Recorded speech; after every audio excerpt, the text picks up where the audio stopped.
Top of the morning, good afternoon, hello, and welcome, planet Earth. Hello, how is everyone today? Hope you're doing well. Cheers. All right, Dermot Butler here, also known as the Celtic Coach or the Coach's Coach. And we're here with part 3 of 4 of You're Doing Great. Now go out there and enjoy your life. Now, today I want to talk to you about the warrior. He doesn't look very warrior-like. I understand that. But you know what? He's all I had. So he'll have to do. This is Herbert, by the way. Say hello, Herbert. Hello. All right. This is Bob the Bee. Now, I want to talk to you today about something that, as a coach in the coaching world, I see a lot of. There's 2 ways that you can face fear. Or another way to think about it is there's 2 ways that you can live your life. One is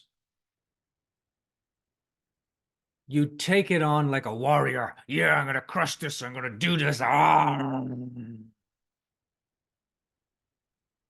going to pound this fear to the ground. I'm going to get my life in order. I'm going to force my way to better thoughts and beliefs. And have you noticed that doesn't work very well? I mean, try wrestling a fart to the ground. Not going to happen. So, is there a different way? Do we live our lives as a warrior? Or do we live our lives as an explorer? Bob, say hello. Hello. Now, this is Bob the Bee. He gets up every morning, and for him, his life is an adventure. He knows he's going to go out into the world, and he's going to explore. And he's going to look for flowers that he finds pleasing. But he's not just going to go to the ones that he finds pleasing. He's going to go to all of them. He's going to explore the whole garden, his whole environment. He's going to take time to explore and check out different flowers and weeds and plants and all this kind of stuff. I know, I see him every morning in our garden. Yes, Bob, I see you. He's an explorer. Now, when you think about your life, there are 2 ways to face fear. You can wrestle it to the ground, or you can notice when you have a lot of scary thinking, when you're scaring yourself. Now, what does that mean? Let's talk about it for a moment. How does the mind work? Really simple. We live in a universe of thought. There's thought everywhere. And one of the things that we can do with thought is we can think. So a thought comes into our head from the big radio station in the sky or wherever the heck it is. We take that thought and we start thinking about it. Maybe a thought comes in, I can't do that. And so then we start thinking about that thought. Yeah, that's true. I can't do that. I mean, remember the time when I tried it and it didn't work? You see, I can't do that. And whatever you're thinking, there's always a feeling associated with your thinking. Anytime you're thinking, you will always be feeling whatever it is you're thinking. There's always a thought associated. There's always a feeling associated with thinking. Now, that's good news because I have so many clients that I've worked with over the years, and they tell me I can't do that and I can't do that. I'm too afraid to do that. And I've often said to a client, why is it you use that particular thing to scare yourself into not doing this that you want to do?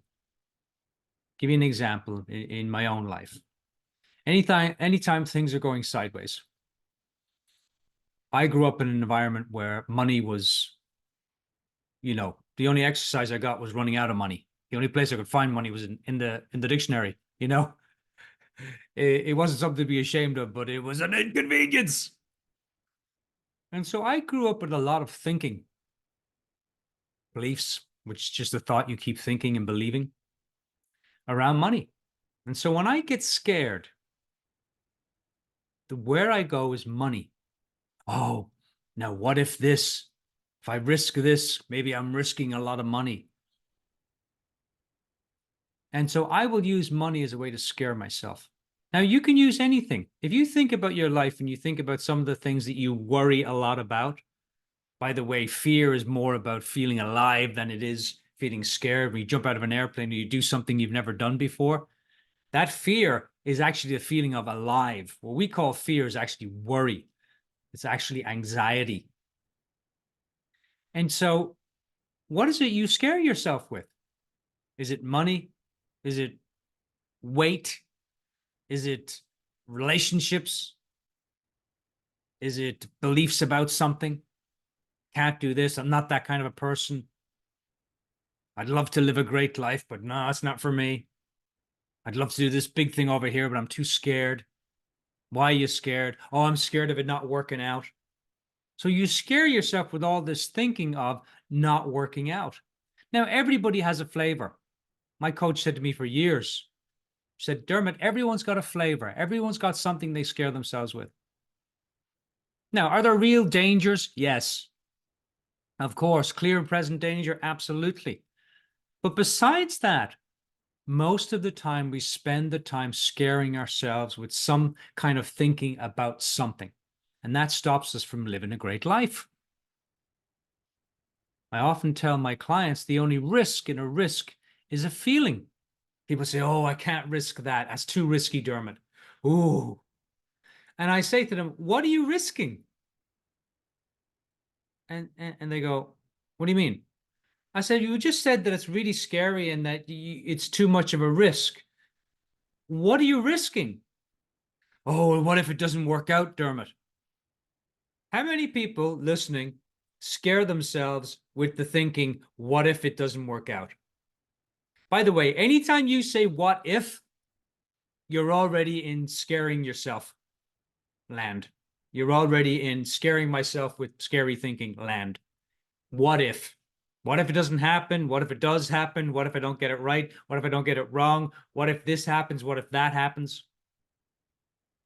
We use what if to scare ourselves with.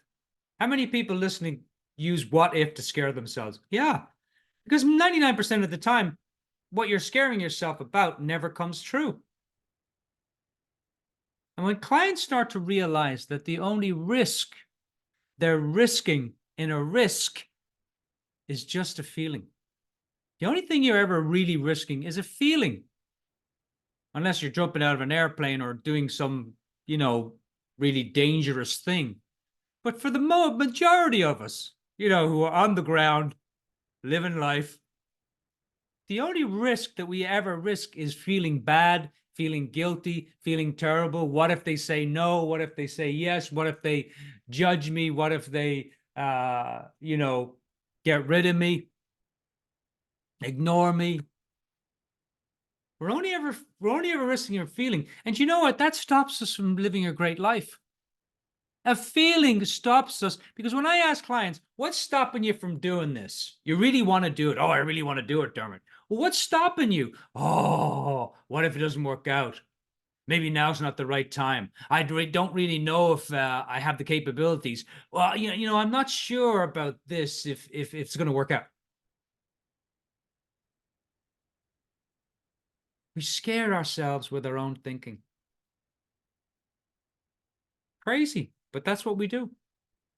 So, do you want to wrestle your thinking to the ground, wrestle your life to the ground, be a warrior about it, beat yourself into submission? Or do you want to explore? Now, I said there's two ways to work with fear.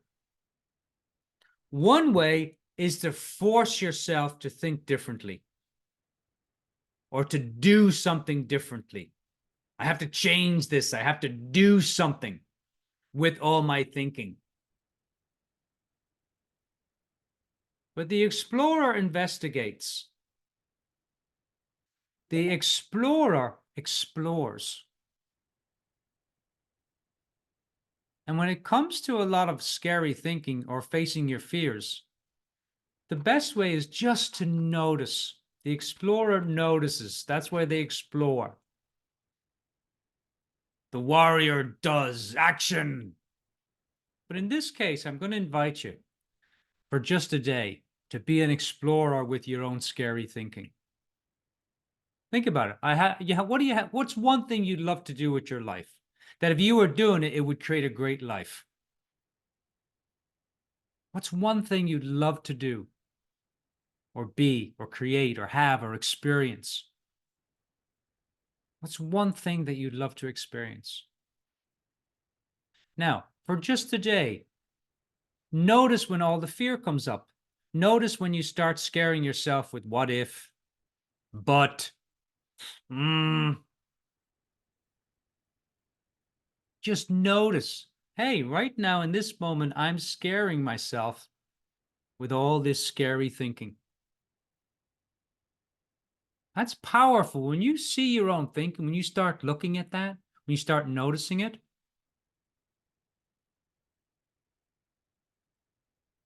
see, most people think that their scary thinking is a problem. Worked with a client a couple of days ago. I said, is this a real problem in your head or a real problem in your life? Great question. And we realized that it was a real problem just in his head, because there was nobody standing behind him stopping him from taking action. There's nobody behind you stopping you. I hope. Maybe there is. Stopping you from taking action. The only person that ever stops you is you. The only thing that ever stops you from taking action is your scary thinking about what if. Powerful, powerful when you see that. I run a program for coaches called Club Fearless. And one of the things that I coach the coaches on is moving past fear by looking at it, by observing it, not by wrestling it or doing the thing that's scary, but noticing, hey, I'm scaring myself right now. That's the explorer. That's the explorer. When you're scared, your ego, when you get scared, your ego comes up, right?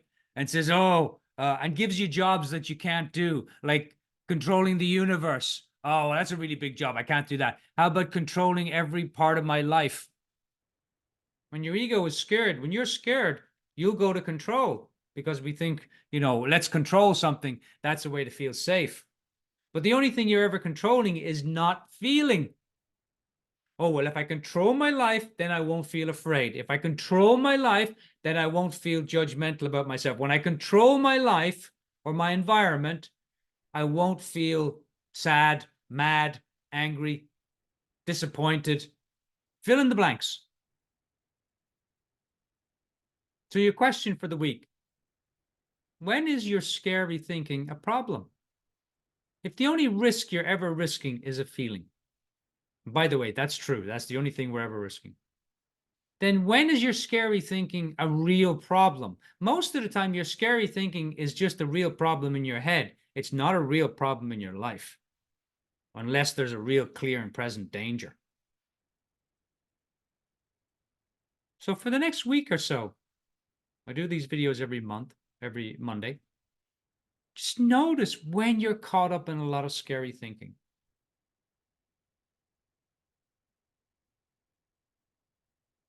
And see what happens. See if you just pop out of it. I've seen clients just pop out of the scary thinking and go, wait a minute, Dermot, I'm just scaring myself. And when you start to notice you're doing that, you don't have to do anything with fear. Noticing is the action. Observing is the action. Noticing is the doing, not acting, just noticing. So notice for a week when you're scaring yourself. Oh, I'm scaring myself right now. You're doing great. We don't realize how great we're doing in this world. This world is a full contact sport. You're going to get your knocks, but you'll get back up. You always do. And keep on motoring. This life is not for the faint at heart. There's a lot going on in this world. But you don't have to work so hard with your mind. can just start to notice when you're scaring yourself. And if you notice that, you would notice a lot more of the things that you are doing well. Make a list. I have clients make a list. What are things that you do well? What are things that you take for granted that you just do well? Where most of us would not do that well. We'd have to really learn how to do that. What parts of your life are great? What parts of your life need some care and attention so that they can become great? What's great about you? What's great about your life right now? A lot of great things to be appreciative in this world. I wouldn't like to be living in the 12th century or the 15th century or the 16th century. No internet, no mountain biking, no surfing, no technology, no beautiful home with central air and heating. Tough times living back then. We got it good. Is the world perfect? No, the world's not perfect. The world will never be perfect. That's the whole setup.